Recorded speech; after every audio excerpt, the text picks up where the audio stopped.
Well, greetings, my beloved clients and friends. So, I want to talk today about the audacity of Elon Musk. This guy is the most audacious dreamer on the planet. Okay, he has these big, audacious dreams that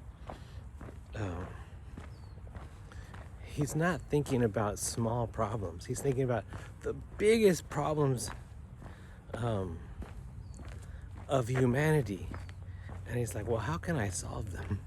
Like, he's like, what if we had problems here on Earth and we needed a plan B? We need to be able to colonize Mars, and that's the thing he's thinking about.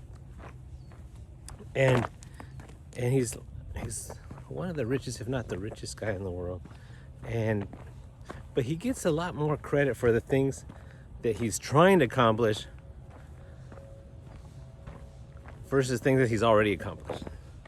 His list of accomplishments is pretty big, but the really thing that excites people is the things that he's trying to accomplish, right? And he puts them out there, these audacious dreams and goals and plans that he has. He says, the purpose of Tesla is to accelerate the world's transition to sustainable energy. So he wants to move the needle on the planet. He's not thinking about small things. And the things he says are sometimes audacious. And he is the master of over-promising and under-delivering. And he puts out these huge plans, right? And inevitably, he falls short, right? And so his critics say, well, he fell short, and it was a disappointment. And while that is true, because he's aiming so far out, even if he misses by a lot, it's still an audacious accomplishment.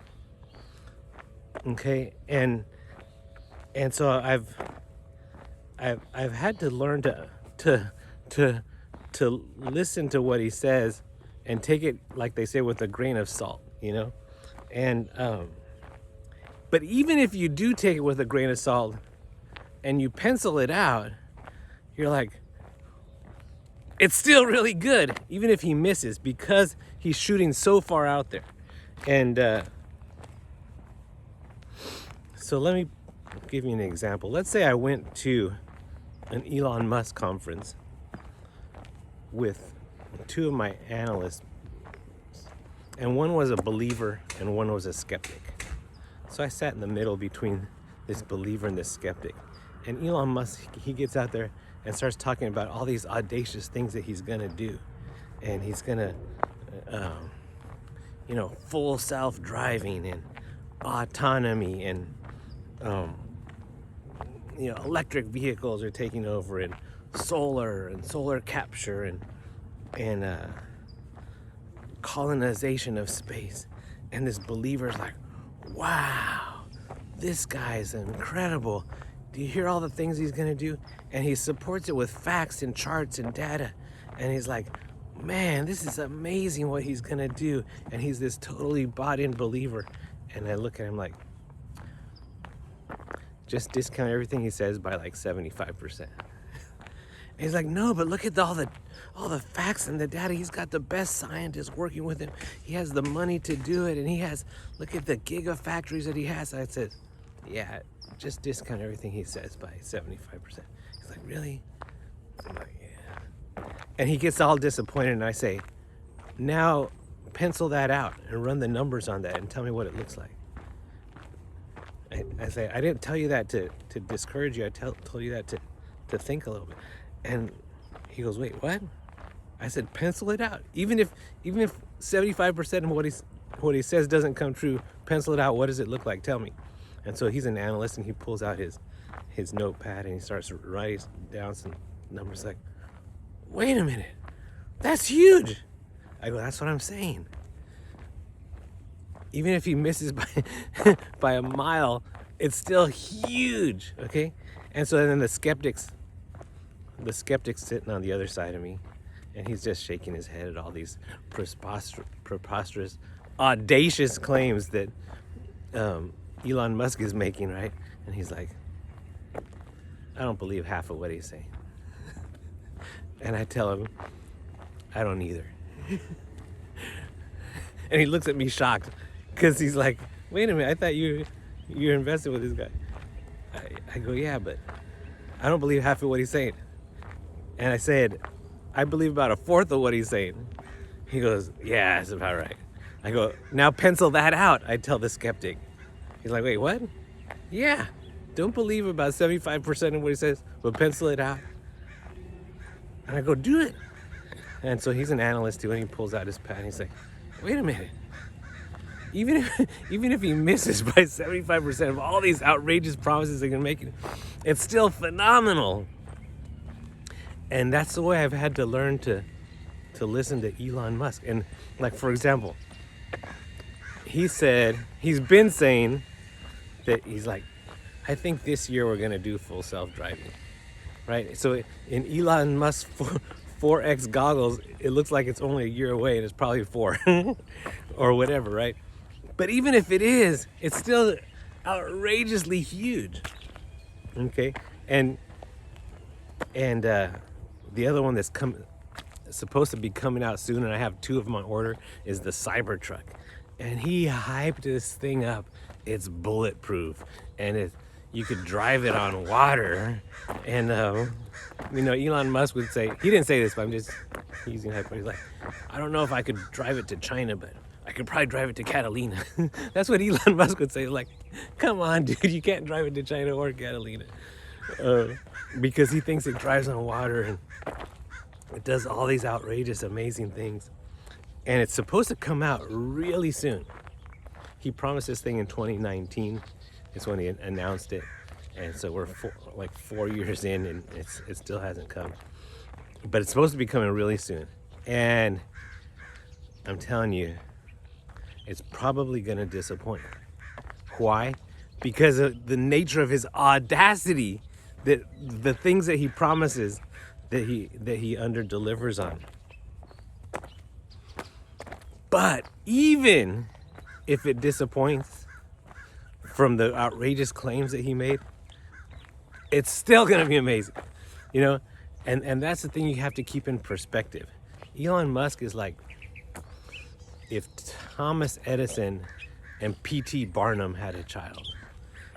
He's this amazing scientist, and he's also this amazing hype man that way over promises and way under delivers, and he consistently disappoints on his outrageous promises. And I think partly because this is true, he's on the spectrum. By the spectrum, I mean the spectrum of autism, and I think he has Asperger's, so I'm pronouncing it correctly.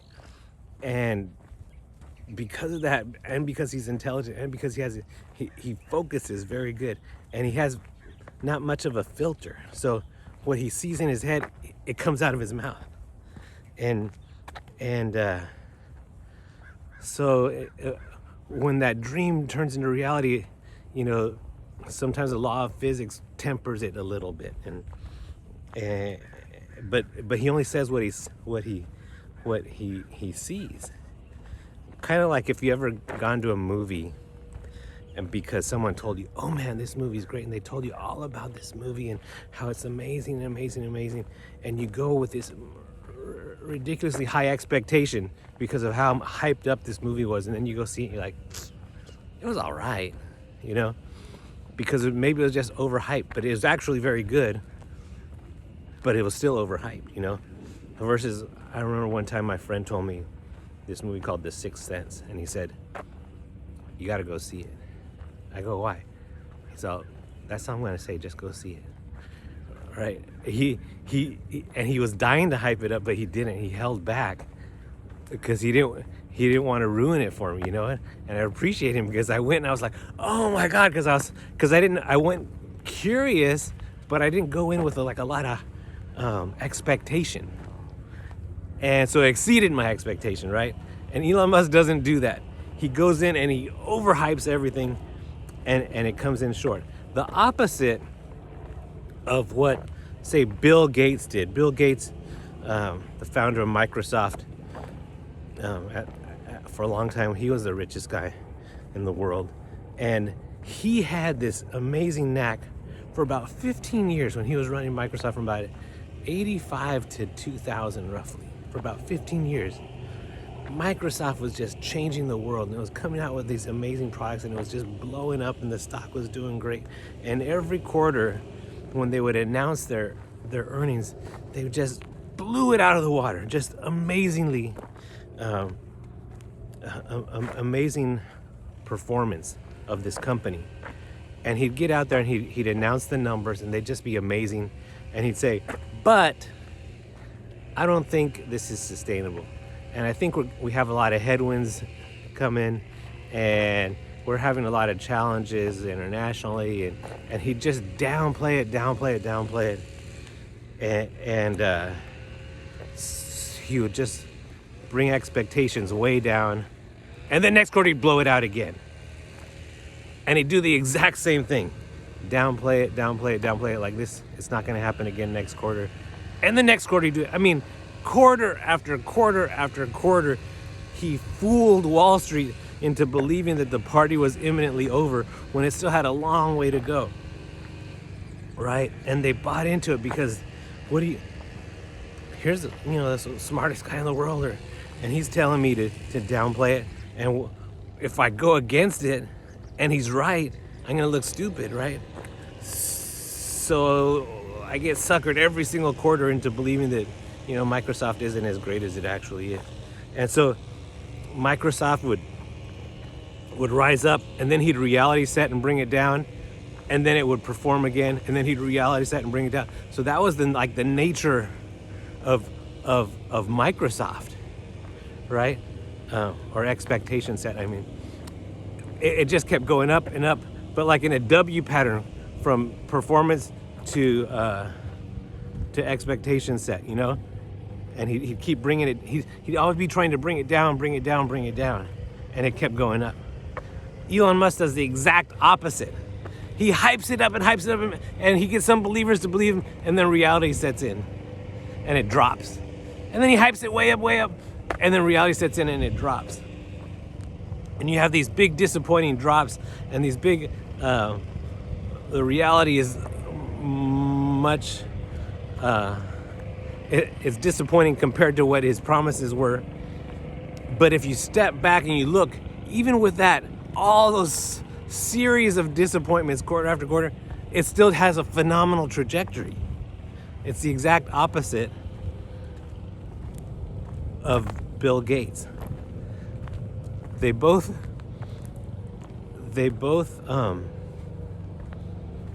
distorted reality, but the fact, one to the downside or one to the upside.